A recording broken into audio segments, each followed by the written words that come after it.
कल straight line का vector equation और स्ट्रेट लाइन का कार्टेशियन इक्वेशन पढ़ाए थे।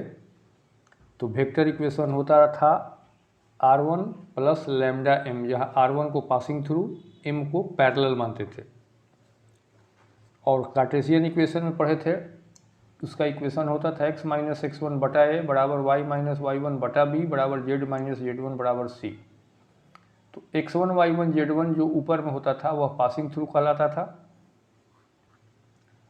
और ABC को m कहते हैं, पैरेलल कहते हैं। अब कार्टेशियन इक्वेशन का फॉर्मूला ज़रा गौर से देखिए।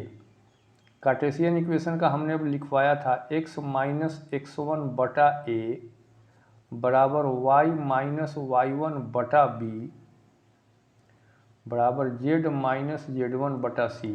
तो ये सूत्र कार्टेशियन फॉर्म में होता था।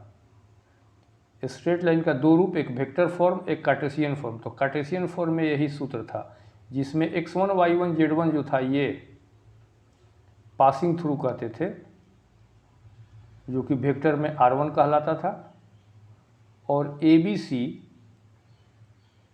को कहते हैं कि हमारा रेखा जिसके पैरेलल है, जिसको कि वेक्टर में m कहते थे।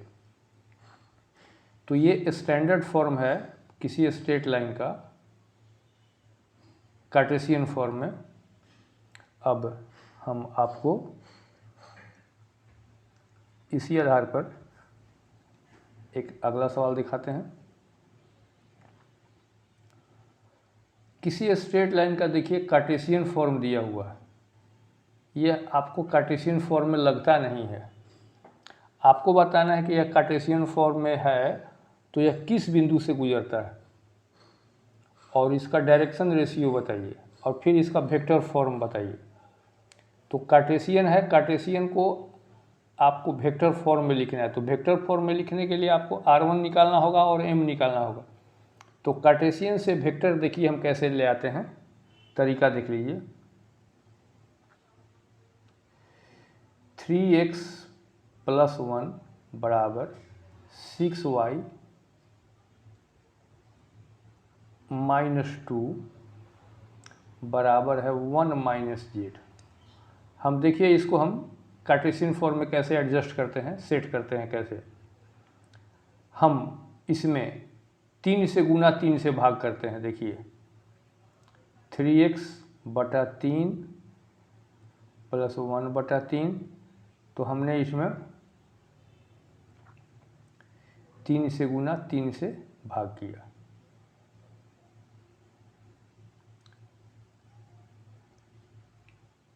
तीन से गुना 3 से भाग, सॉरी यहाँ पर 3 जो है हमारा 3 से भाग करेंगे 1/3। इसमें हम 6 से गुना, या सवाल को देखिए हम फिर से दिखा देते हैं, साफ करके दिखा देते हैं। 3 से गुना 3 से भाग, कोई बेईमानी नहीं। इसमें देखिए 6 से गुना करना पड़ेगा, तो 6 से भाग करना पड़ेगा, और इसमें ज़्यादा मेहनत नहीं है, इसका केवल माइनस कॉमन ले लेते हैं।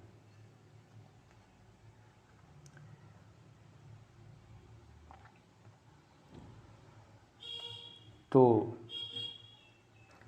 ये 3 तो ठीक है, यह जो बटा में 3 है यह दोनों के बटा में है, तो ये 3 3 कट के बचेगा x प्लस 1/3।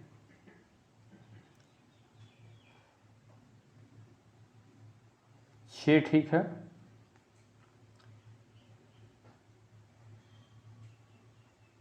y में 6 से भाग देंगे और 2 में 6 से भाग देंगे।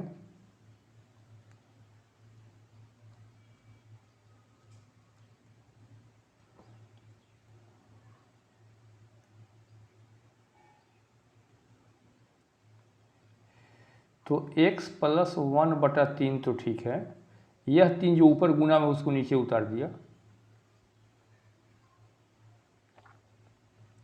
y माइनस 1/3 ठीक है, 6 जो है इसको नीचे उतार दिया। और z -1 ठीक है, इसका माइनस को नीचे उतार दिया। अभी भी यह स्टैंडर्ड फॉर्म में नहीं है, क्योंकि x -x1 होना चाहिए, दोनों के बीच में माइनस होना चाहिए। हमारा x के बाद प्लस है, तो इसको फिर से एडजस्ट करेंगे। इसको ऐसे लिख सकते हैं, x -1/3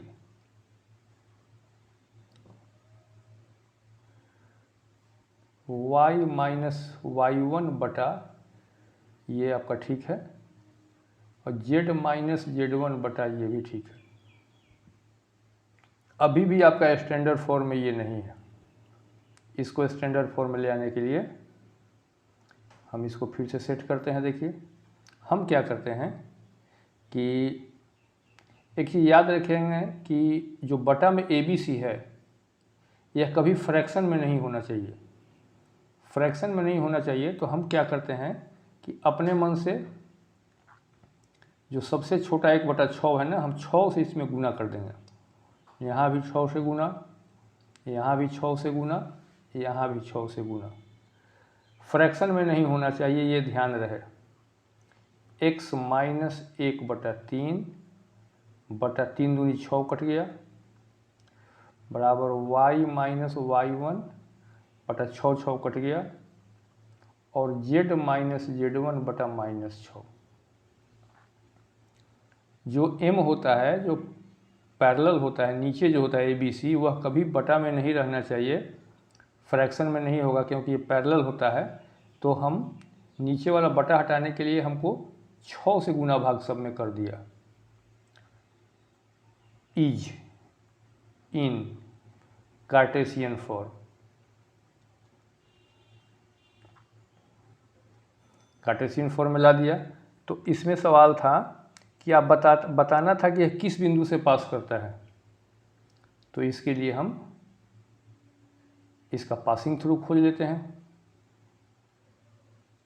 कह देंगे कि it passes through, passing through x1 y1 z1, या वेक्टर में r1 मानते थे, तो x1 y1 और z1, यही हमारा होता था r1।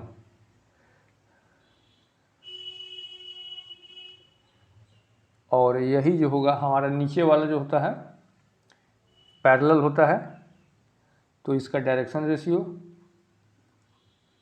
रेशियो 2 1 -6। कहता है कि इसका वेक्टर फॉर्म में लिखिए। Vector equation of line, vector equation line का सूत्र पढ़ाए थे कल, r बराबर r1 plus lambda m। r1 माने पासिंग थ्रू, तो पासिंग थ्रू r1 -1/3 i डाल देंगे, 1/3 j डाल देंगे। अब 1k plus lambda into m, m मतलब ये डायरेक्शन रेशियो जो होता है यही m कहलाता था। तो ये हो जाएगा i j के डाल देंगे, 2i प्लस 1j -6k।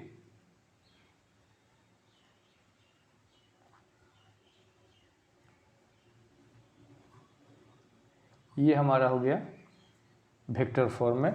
तो हमको दो चीज़ निकालना था, डायरेक्शन रेशियो और पासिंग थ्रू, और इसके बाद इसका वेक्टर फॉर्म में। इसी आधार पर अगला सवाल देख लेते हैं।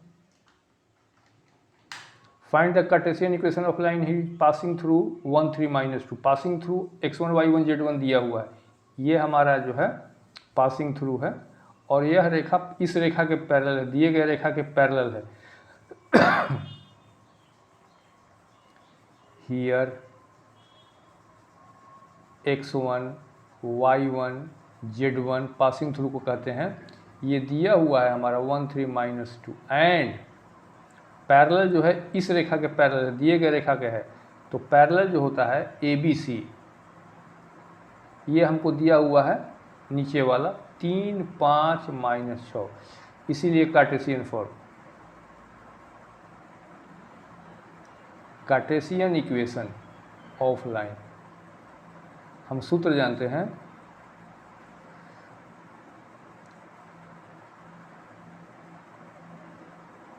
x minus x1 by a, y minus y1 by b, z minus z1 by c. इसमें वैल्यू पुट कर देंगे, x minus x1 by a is equal to y minus y1 by b, z minus z1 आपका minus है, minus minus plus 2 बटा सी आपका -6 है। तो कल और आज दोनों में आपको वेक्टर इक्वेशन और कार्टेशियन इक्वेशन इसका जो कंपोनेंट है उसको आपको याद रखना है। कौन पैरेलल होता है, कौन पासिंग थ्रू होता है, कौन ऊपर होता है, कौन नीचे होता है, दोनों फॉर्म में आपको पकड़ लेना है।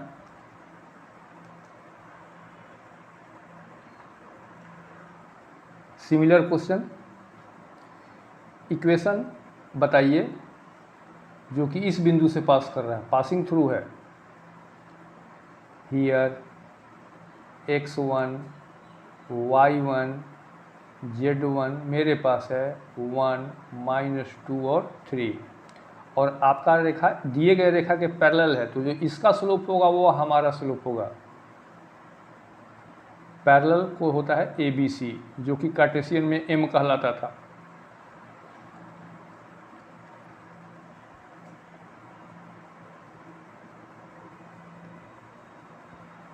अब Cartesian equation of a straight line हम डायरेक्ट भर सकते हैं, x minus x1 by a, y minus y1 minus minus plus 2 by b, z minus z1 by c. इस तरीक़ा से ये हो गया। कहता है कि also find the vector form of the equation, कहता है इसका वेक्टर फॉर्म भर दीजिए। वेक्टर फॉर्म भी आराम से भर देंगे, देख लीजिए।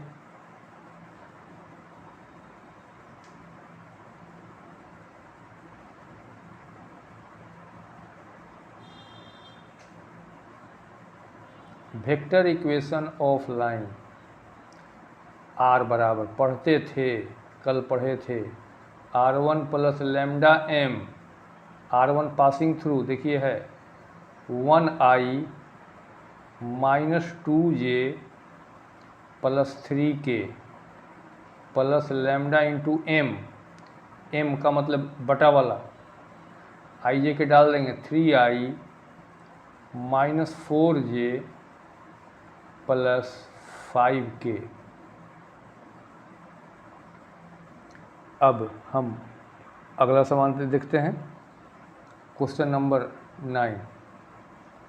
Find the Cartesian and vector equation of line, जो इस बिंदु से पास करता है और इस रेखा के पैरेलल है। तो जिस रेखा के पैरेलल है, हम देख रहे हैं कि हमारा जो जिस रेखा के पैरेलल है वह जो है स्टैंडर्ड फॉर्म में नहीं है। देखिए हम इसको स्टैंडर्ड फॉर्म में ले आते हैं पहले। हियर -x माइनस 2 बटा 1 बराबर y प्लस 3 बटा 7 बराबर 2z माइनस 6 बटा 3। तो हमको इसको स्टैंडर्ड फॉर्म में लेना है। xyz प्लस में होना चाहिए, यहाँ x माइनस में है, इसका माइनस कॉमन किया, y माइनस 3 कर देंगे क्योंकि y माइनस y1 होता है। अब यहाँ देखते हैं z के बाएं तरफ 2 है, तो हम इसमें क्या करेंगे, 2 से गुना 2 से भाग। ये देखिए 2 से गुना किया, यह 2 जो ऊपर रहता है ना वो लास्ट में नीचे लटका देंगे, और 2 से भाग, इसको और छोटा कीजिए,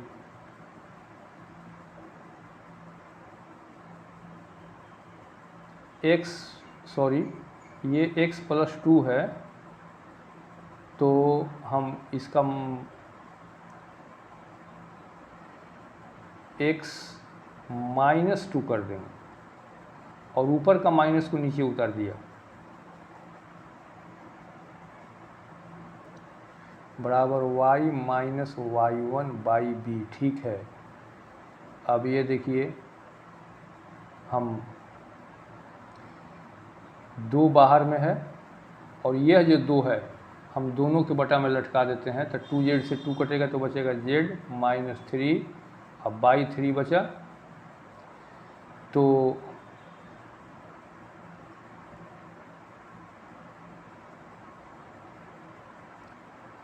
x minus x1 by a तो ठीक है, y minus y1 by b यह भी ठीक है, और z minus z1 by c यह 3 को जो है इसको नीचे उतारेंगे तो यह 3 के बटा में आ जाएगा।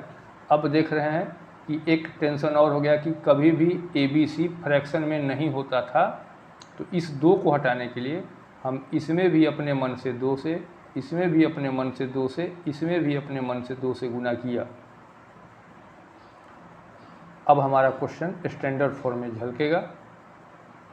x minus x1 by a y minus y1 by b अब बराबर z माइनस, यह 2 कट गया, z1 बाई c, यह जो है इज इन किस रूप में हो गया, ये हो गया कार्टेशियन फॉर्म में। अब कहता है कि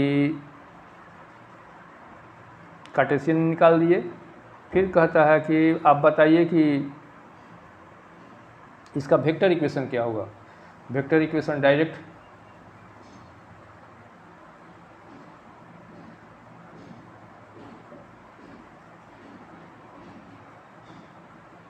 हम जानते हैं वेक्टर इक्वेशन ऑफलाइन पढ़े थे कल कि होता था r बराबर r1 plus lambda m। r1 को पासिंग थ्रू कहते थे, देखिए पासिंग थ्रू ऊपर से देख लीजिए, ऊपर वाला पासिंग थ्रू होता है -2y माइनस 3j अब plus 3k plus lambda into m, m नीचे वाला होता था, -2y प्लस 14j अब प्लस 3k, ये हमारा हो गया कार्टेशियन फॉर्म में। अब एक इससे बड़ा क्वेश्चन देखते हैं। आपको इक्वेशन बताना है लाइन का जो इस बिंदु से पास कर रहा है, इसका मतलब है कि x1 y1 z1 दिया हुआ है और यह रेखा जो है हमारा रेखा स्ट्रेट लाइन 2 रेखाओं पर परपेंडिकुलर है। हमारा रेखा इस बिंदु से पास करता है और दोनों रेखाओं पर लंब है, परपेंडिकुलर है, तो हमको उसका इक्वेशंस बताना है, दोनों वेक्टर और कार्टेशियन दोनों बताना है। तो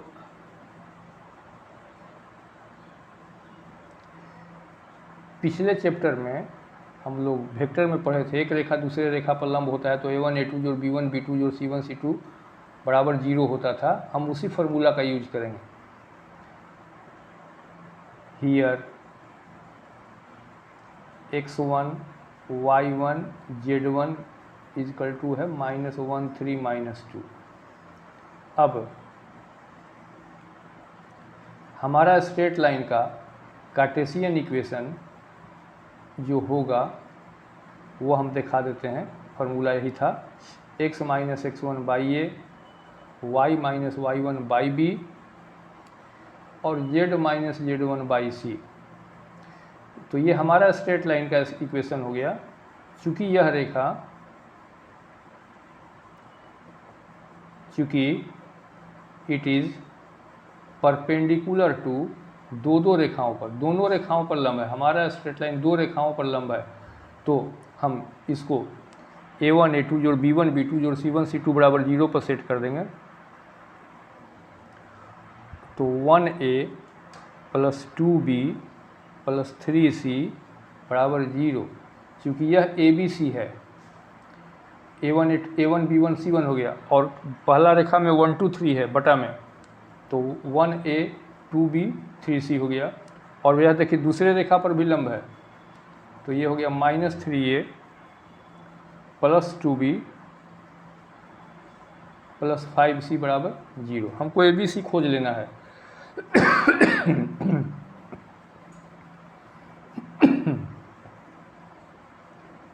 तो अब क्रॉस मल्टीप्लिकेशन मेथड से ABC का मान देखिए कैसे करते हैं। a बटा 2 पचे 10 माइनस 3 दूनी 6, b बटा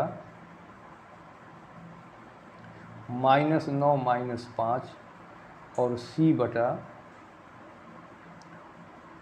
c को रोकते हैं तो 1 में 2 से किया minus minus plus equal to some constant के। तो a बटा 4, b बटा -14 और c बटा 8 इजकल टू सम कांस्टेंट के मान लिया। तो इस फार्मूला से a बराबर 4 के, b बराबर -14 के और c बराबर 8 के। नाउ कार्टेशियन इक्वेशन और वेक्टर इक्वेशन दोनों बता देते हैं। कार्टेशियन इक्वेशन ऑफ लाइन हमारा होगा x माइनस x1 -1 है तो पहले से +1 होगा बटा 4k बराबर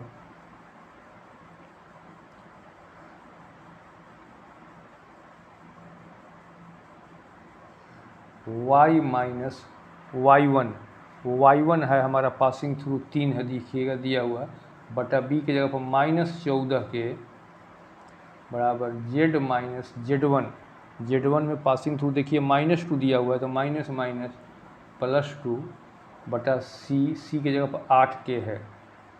तो हम अंदर से नीचे से सबका k डिलीट किया तो हो गया x + 1/4 y -3 बटा -14 और z + 2 बटा 8। ये हो गया हमारा वेक्टर फॉर्म। अब कहता है कि कार्टेशियन फॉर्म में दिखा दीजिए, तो कार्टेशियन फॉर्म डायरेक्ट लिख सकते हैं, सॉरी वेक्टर फॉर्म डायरेक्ट लिख सकते हैं। वेक्टर इक्वेशन ऑफ लाइन ये होता था r बराबर r1 plus lambda m। r1 मैंने पासिंग थ्रू, तो पासिंग थ्रू तो क्वेश्चन में ही दिया हुआ है -1i + 3j -2k plus lambda m अभी हम निकाले हैं नीचे वाला, ये आपका है 4k -14k प्लस 8k। इस तरीक़ा से ये आप वेक्टर फॉर्म हो गया और कार्टेशियन फॉर्म हो गया।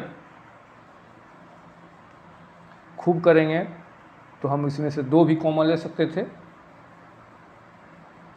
लेकिन इस तरीक़ा से हमारा ये क्लियर हो गया वेक्टर फॉर्म और कार्टेशियन फॉर्म।